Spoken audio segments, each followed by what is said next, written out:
que descansasen todavía un poco de tiempo hasta que completara el número de sus consiervos y sus hermanos, que también habían de ser muertos como ellos. Hermano, este pasaje puede ser, para algunos puede ser fácil estudiar estos 3 versículos. Hay iglesias cristianas que ni se plantean esto, ni lo estudian, no lo ven. Así que no saben nada de esto. Pero hay otras iglesias cristianas que lo estudian y lo tergiversan.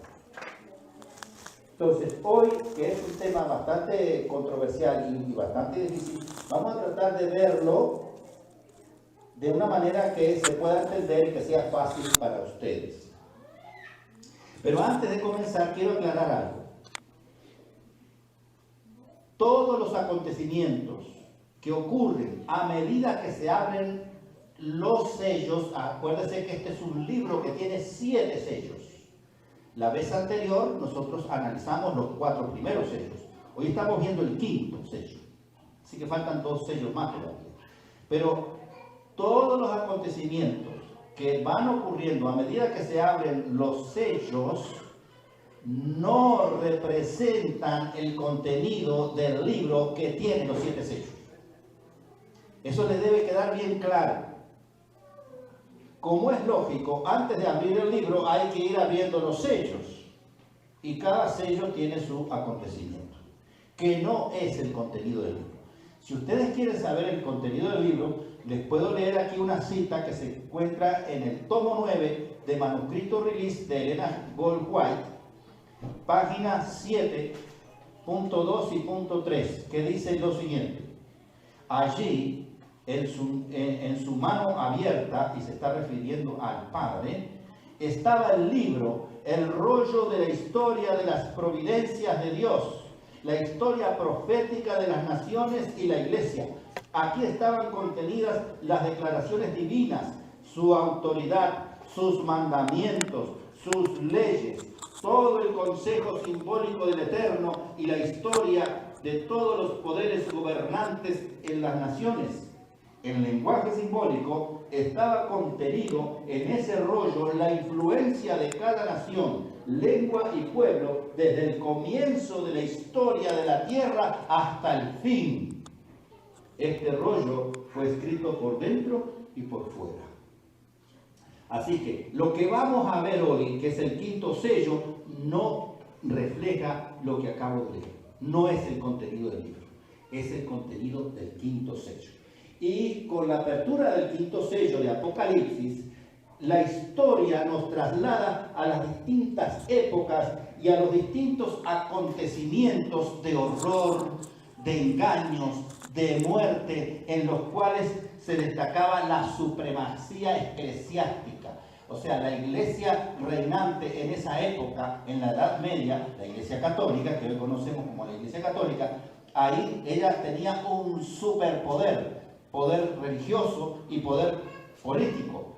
Millones de fieles cristianos fueron injustamente perseguidos, encarcelados, desterrados, torturados, masacrados y quemados en hoguera. ¿Por qué razón? Lo dice Apocalipsis 6:9. Muertos por la causa de la palabra de Dios y por el testimonio que tenían. Así que la escena del 5º sello se aplica históricamente a los periodos previos a la Reforma y posteriores a la Reforma, en los que millones de cristianos fueron martirizados debido a su fidelidad hacia Dios. Así que en este pasaje de Apocalipsis del 6 al 11, muchos cristianos, y desafortunadamente esto es lo que divide la cristiandad, ellos citan este pasaje para fortalecer la falsa doctrina de la creencia, la falsa creencia de que el alma es inmortal. Y que el alma de la persona cuando muere se desprende del cuerpo y se va directamente al cielo.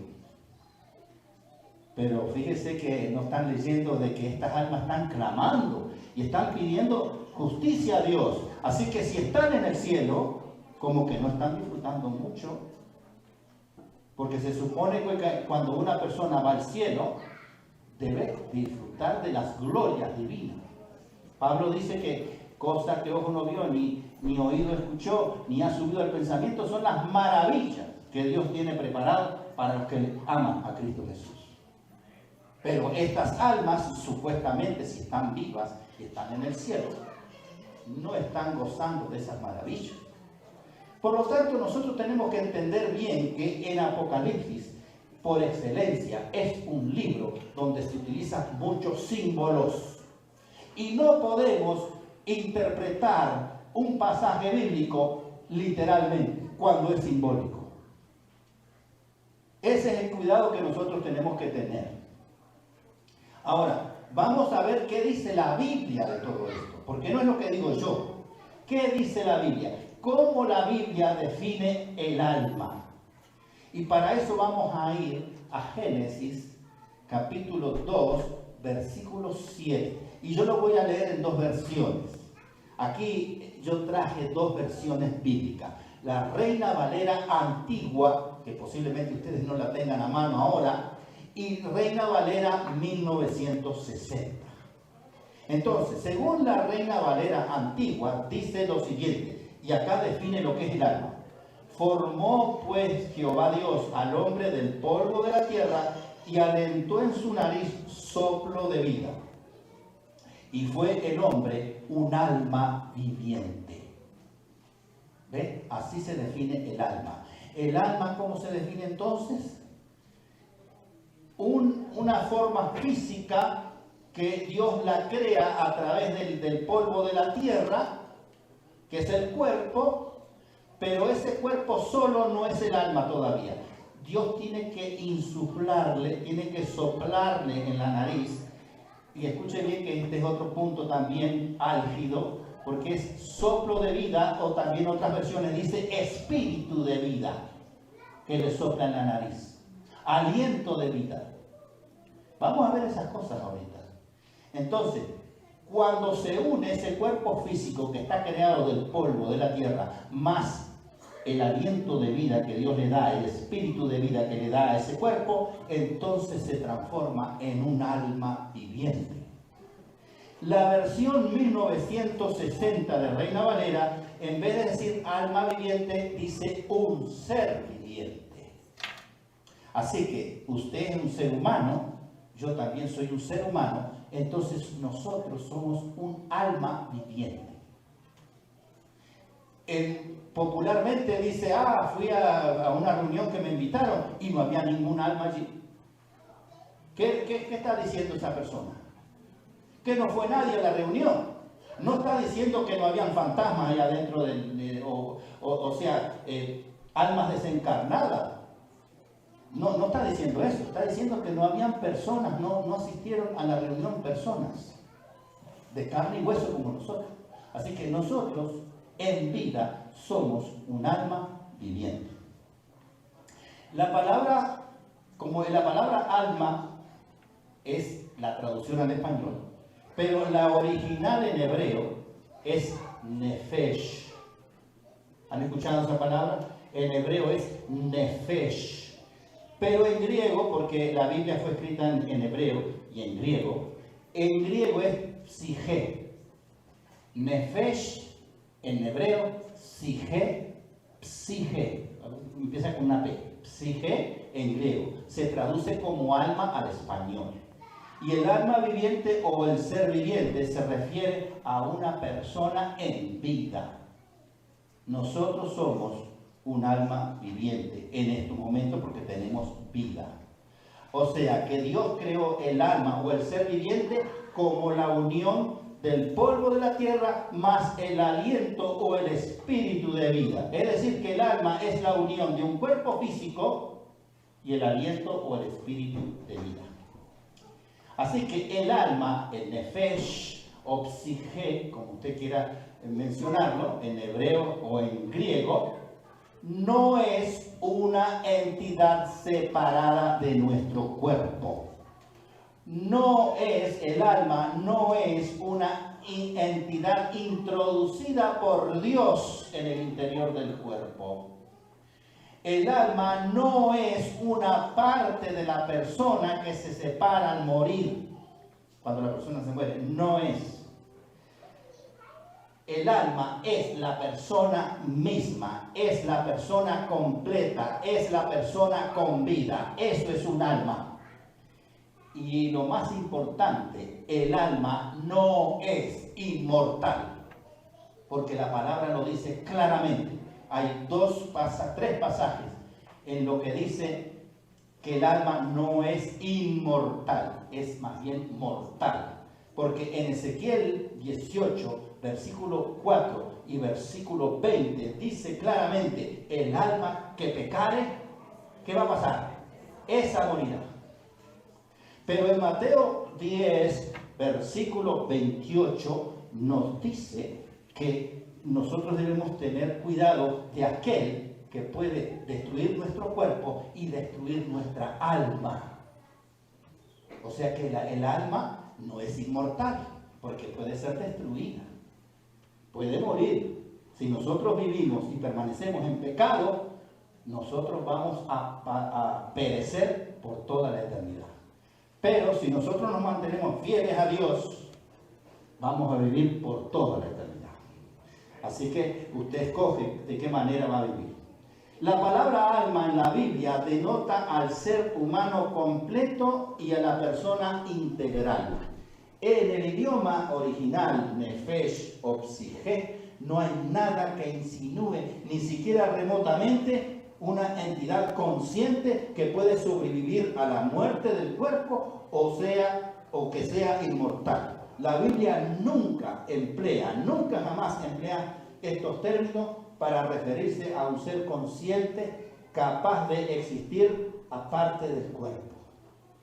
Tampoco habla de almas vivas, desencarnadas y conscientes que sobrevivan cuando el cuerpo baja a la muerte. Nada de eso dice la Biblia. Todo lo que se escucha por ahí es creencia popular, falsa doctrina, distorsión de lo que dice la palabra de Dios.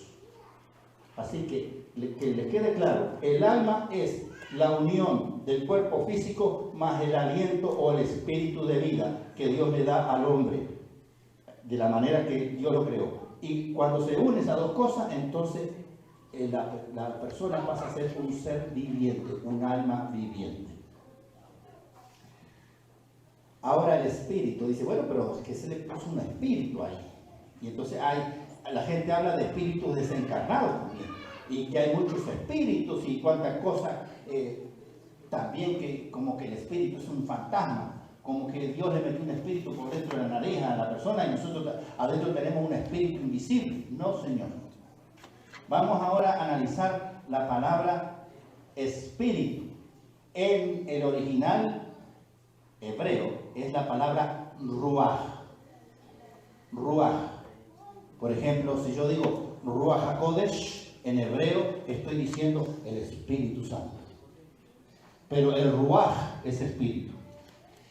En griego es la palabra pneuma, con P también, empieza con P, o sea, la P casi no se escucha. Pneuma. Es Ruach o neuma, en griego. Y se traduce al español como espíritu, se traduce también como aliento o como soplo. Por eso algunas denominaciones cristianas dicen que el Espíritu Santo es un soplo.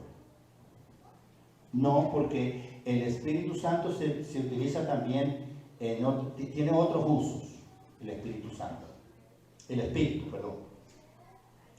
¿Cómo se define entonces el Espíritu? El Espíritu se define de esta manera.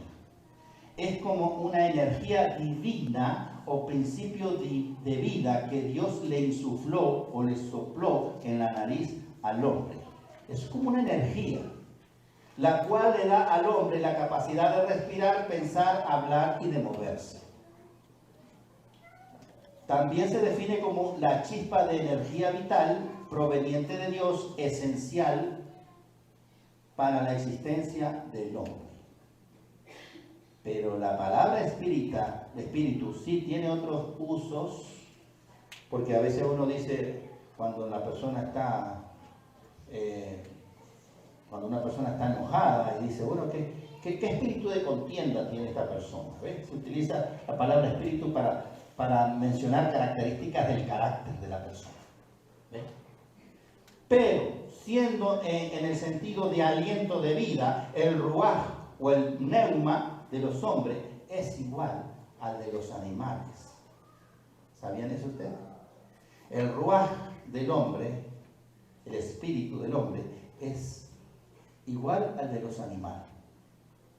Porque es una energía que Dios da a ese ser para que piense, hable, camine, ría, oiga, en fin. Y los animales también le pasa lo mismo. Los animales hablan en su idioma, oyen, corren, van y vienen. Entonces, ¿quién lo dice esto? El sabio Salomón, Eclesiastés 3:19, si usted quiere tomar nota. Eclesiastés 3:19 dice que el ruaj o el pneuma del hombre es el similar al de los animales. Ahora, el ruaj, el pneuma o el espíritu, como nosotros lo conocemos, se desprende del cuerpo porque es una energía cuando el cuerpo físico muere. Y esa energía, como la dio Dios, regresa a Dios. Eso lo dice Eclesiastés capítulo 12, versículo 7. Eclesiastés capítulo 12, versículo 7, donde dice que el cuerpo que estaba hecho del polvo, como era hecho del polvo, vuelve a la tierra de donde salió, y el espíritu de vida, el aliento de vida, el soplo de vida, la energía vital que Dios puso, que insufló en la nariz del hombre, regresa a Dios, que fue quien lo dio. Sin embargo, que les quede claro esto, no existe absolutamente nada implícito en la palabra ruaj, o pneuma, o espíritu, aliento de vida o soplo de vida, que haga referencia a una entidad en el interior del hombre que pueda tener una existencia consciente, inteligente, invisible e inmortal, y permanecer fuera del cuerpo después que el hombre muere. No hay nada implícito en esas palabras. Así que todo lo que se le agrega a eso, al espíritu, es todo dichos populares, falsa doctrina, no es nada absolutamente bíblico. Ahora, y la gente cuando lee estos versículos, estos pasajes, y dice, bueno, pero si ahí están las almas debajo del altar clamando, están hablando esas almas. Otra pregunta, ¿y dónde está ese altar? Porque acá dice que las almas, versículo 9, cuando abrió el quinto sello, vi bajo el altar las almas de los que habían sido muertos por causa de la palabra de Dios y por el testimonio que tenían. ¿Dónde está ese altar? Obviamente, para los que creen en la falsa doctrina de que el alma es inmortal, ellos van a decir, obviamente ese altar está en el cielo. Para ellos les resulta muy fácil deducir que ese altar está en el cielo. Y fíjense que si ustedes leen el pasaje, en ningún momento dice que el altar está en el cielo. Tampoco dice que está en la tierra. Pero nosotros que conocemos del sistema del santuario, vamos a saber claramente de que la referencia a ese altar es en la tierra y se está refiriendo al altar del sacrificio, el que estaba en el atrio. Apenas entrando en el atrio, el primer mueble que se encontraba era el altar del sacrificio, que también se llamaba el altar del holocausto, o también se llamaba el altar de bronce. Y eso es lo que nosotros debemos entender. ¿Qué pasaba en ese altar? En ese altar se hacían muchos sacrificios de animales. Y mucha de esa sangre del animal, mejor dicho, la sangre sobrante, porque el sacerdote cuando se sacrificaba un corderito, un chivito, un carnero, un toro, un macho cabrío, en fin, cuando se sacrificaba uno de estos animales limpios en los servicios del santuario, parte de la sangre se ponía en un recipiente y el sacerdote llevaba esa sangre al interior y entonces hacía un ceremonial en el tabernáculo, adentro. Pero el resto de la sangre se derramaba al pie del altar y por lo tanto corría y se metía debajo del altar. Eso es lo que está diciendo este pasaje. Está hablando de la sangre, no está hablando del alma. ¿Y por qué menciona alma y no sangre? Pues vamos para allá. Yo quiero que pongan atención en estos versículos porque esto lo dice Dios en su palabra, no lo estoy diciendo yo. Levítico 17:11. Si ustedes leen Levítico 17:11, ustedes van a ver allí que la vida de todo ser humano y de todo animal está en la sangre. Eso es lo que dice el versículo. Levítico 17:11. Porque la vida de la carne en la sangre está. Nosotros tenemos vida porque tenemos sangre. Si nos quitan los casi 5 litros de sangre que nosotros tenemos, ¿qué va a pasar con nosotros? Morimos. Por lo tanto, la vida nuestra está en la sangre. Por eso Dios en su palabra dice que nuestra alma es nuestra sangre. ¿Y dónde dice eso? Yo le voy a dar el versículo, no se apure. Deuteronomio 12, versículo 23. Pero ¿saben qué versión lo dice? En la Reina Valera Antigua. En la Reina Valera Antigua, Deuteronomio capítulo 12, versículos 23, dice lo siguiente. Solamente que te esfuerces a no comer sangre, porque la sangre es el alma. Y no has de comer el alma juntamente con su carne. Ahora vamos a leer en la Reina Valera 1960 y va a ver que él dice básicamente lo mismo. Solamente que te mantengas firme en no comer sangre, porque la sangre es la vida. Y no comerás la vida juntamente con su carne. Así que nosotros somos un alma viviente porque tenemos sangre, pero realmente el alma es la sangre, porque la sangre es lo que nos da vida. ¿Quedó claro? Entonces ahora, sabiendo que la sangre es el alma, ahora podemos explicar mejor el pasaje de Apocalipsis 6 del 9 al 11. Cuando sacrificaban los animales en el altar de sacrificio, como le dije yo recién, en el altar de bronce o en el altar del holocausto, que se encontraba en el atrio, en el santuario terrenal, la sangre sobrante se echaba al pie de ese altar del sacrificio. ¿Y eso dónde lo encontramos? Hay varios pasajes. Éxodo 29:12 es uno. Y de la sangre del becerro tomarás y pondrás sobre los cuernos del altar con su dedo y derramarás toda la demás sangre al pie del altar.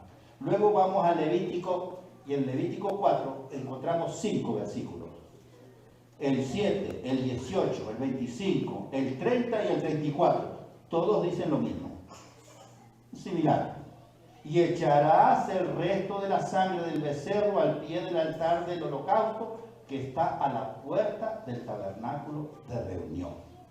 La sangre de los animales inocentes era derramada a los pies del altar y por lo tanto corría por debajo del altar del sacrificio. ¿Qué está haciendo aquí Dios a través de estos símbolos? Está diciendo en forma simbólica que por muchos años se sacrificaron muchos cristianos inocentes, fieles a Dios, nada más que por ser obedientes a Dios, por predicar la palabra de Dios, por estudiar de su palabra, eran sacrificados inocentemente como los corderos, y esa sangre está como la sangre de los corderos debajo del altar, y la sangre está clamando. Pero ¿acaso la sangre habla? ¿La sangre habla? No habla, pero acá dice que la sangre está diciendo: ¿hasta cuándo, Señor? Les voy a dar otro ejemplo bíblico. Miren, hay otro ejemplo bíblico muy interesante que se encuentra en Génesis 4:10, y es cuando Dios se encara a Caín y le reclama a Caín por su hermano Abel, que Caín había matado a Abel. Y entonces el versículo 10 de Génesis 4 dice que Dios le dice a Caín: ¿qué has hecho? Escuche bien lo que dice: la voz de la sangre de tu hermano clama a mí desde la tierra. Está hablando como que la sangre le está diciendo a Dios, está clamándole a Dios. La voz de la sangre.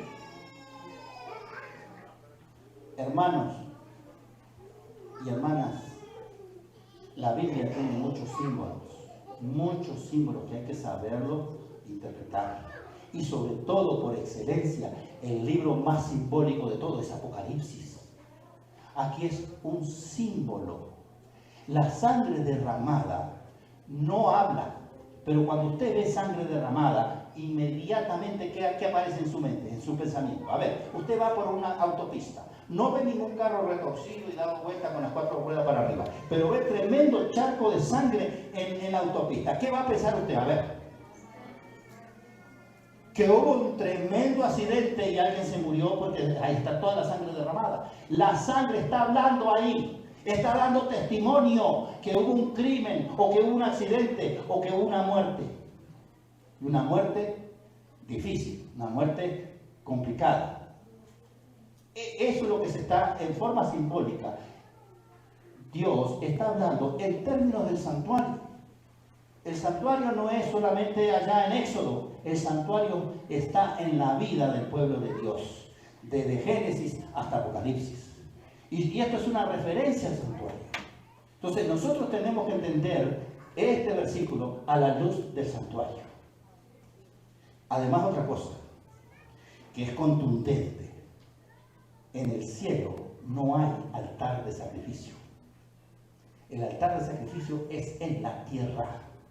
En el cielo usted va a encontrar el lugar santo, va a encontrar el candelabro, la mesa de los panes que está representada por el trono de Dios, va a encontrar el altar del incienso, va a encontrar el arca del pacto. Eso sí lo va a encontrar allá. Pero lo que está en el atrio no, porque lo que está en el atrio es terrestre. Y el altar de sacrificio representa la cruz de Cristo, el sacrificio de Cristo en la cruz, pero también representa el sacrificio de los cristianos, la persecución de los cristianos, la muerte de los cristianos, el altar del sacrificio.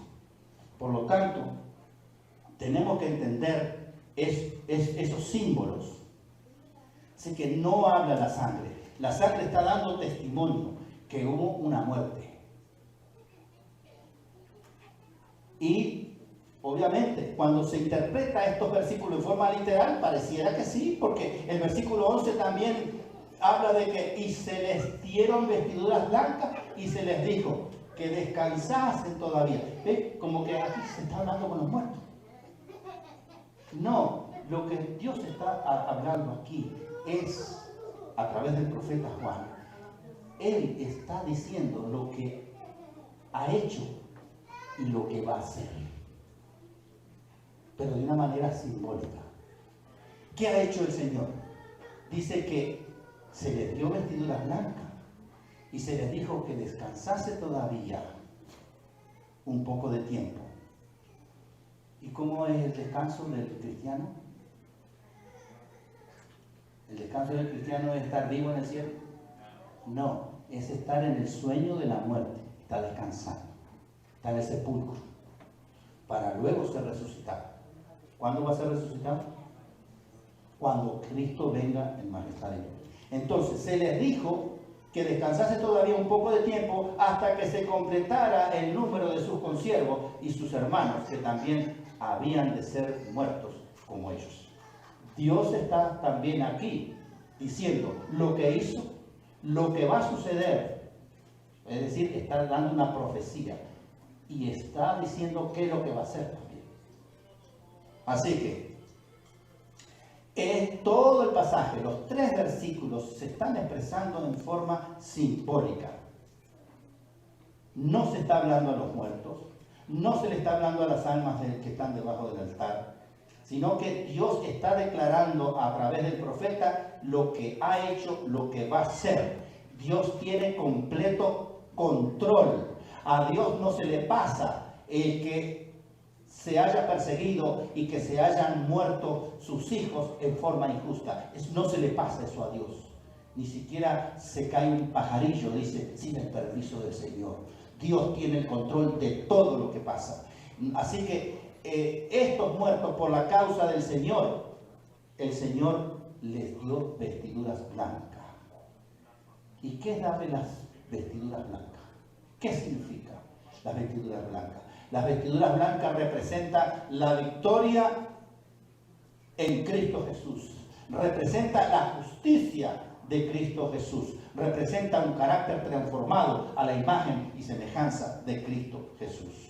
Eso, cuando el Señor dice que se le dio vestiduras blancas, lo que está garantizando, lo que está haciendo cierto, que esos cristianos injustamente muertos, perseguidos y masacrados, van a tener su vindicación y van a tener su salvación eterna en Cristo Jesús.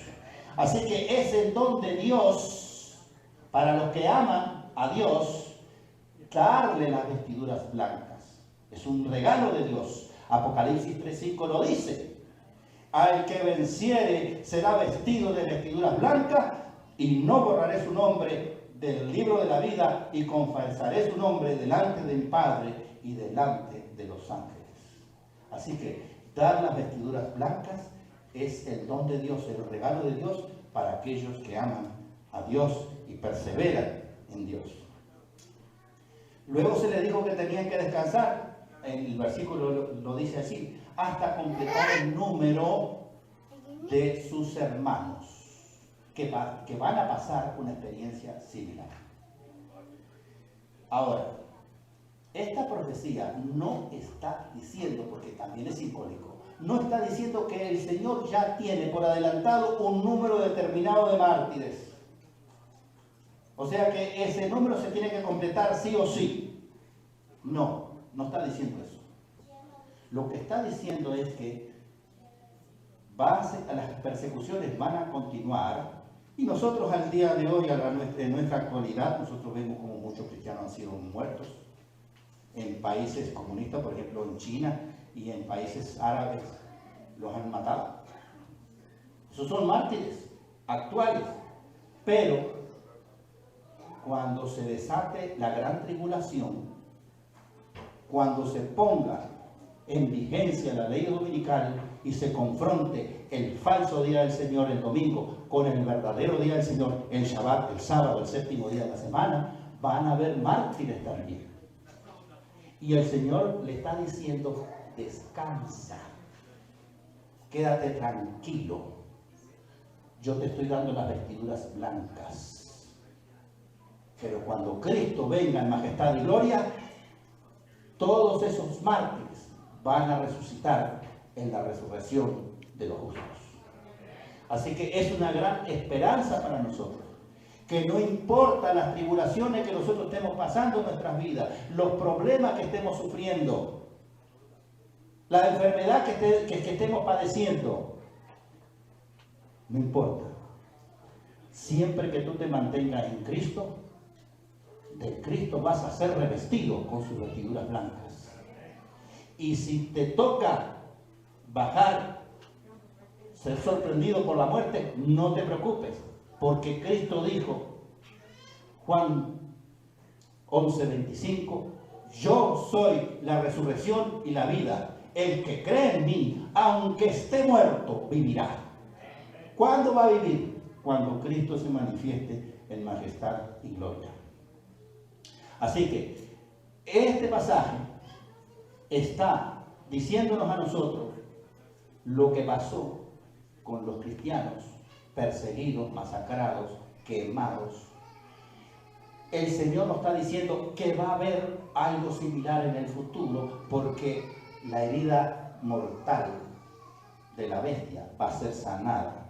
Y como decíamos hoy en la escuela sabática, va a recuperar su poderío y va a seguir en sus mismos pasos que en el pasado, de persecución y de muerte. Pero no debemos temer, porque Dios tiene el control, porque Dios es la resurrección y la vida, y Él va a resucitar a sus hijos en el día postrero. En conclusión, hermanos, las almas bajo el altar no están en un estado incorpóreo en el cielo. El altar del holocausto representa la cruz de Cristo, y la persecución de los creyentes también representa el altar de sacrificio. Cosas que ocurrieron y que van a ocurrir en la tierra, no en el cielo. Por lo tanto, este altar es en la tierra. Los mártires recién van a recibir la vida eterna cuando Cristo venga por segunda vez, antes de que comience el milenio en el cielo. Como sucedió con la sangre de Abel, los mártires están en la tierra, no en el cielo. El clamor de la sangre es una forma simbólica de decir que Dios está al control y al pendiente de las cosas que le han hecho a sus hijos. Ahora descansan, pero resucitarán en la resurrección de los justos. Claro que no es agradable pensar en cosas como tribulación, persecución y martirio, pero Dios en su infinita sabiduría le permite aún a su pueblo que experimente todas estas cosas como parte de su plan de salvación. Así como Jesucristo sufrió y murió, muchos cristianos sufren al hacer la obra de Dios y al prepararse para el glorioso reino de los cielos, el reino venidero. Y acá les dejo esta gran palabra del apóstol Pedro, que se encuentra en Primera de Pedro, capítulo 4, versículo 13, que dice lo siguiente: gozaos por cuanto sois participantes de los padecimientos de Cristo. Cuando tú estés sufriendo por Cristo, no sufras, goza, porque eres participante de lo que Cristo padeció primero por nosotros. ¿Ve? Y la segunda parte del versículo dice: para que también en la revelación de su gloria, es decir, en la revelación de Cristo en majestad y gloria, también nos gocemos con Él por toda la eternidad. Que la bendición del Padre, del Hijo y del Espíritu Santo permanezca siempre en cada uno de nosotros. Vamos a ponernos en pie, vamos a entonar las estrofas del himno número 11. Alma, bendice al Señor.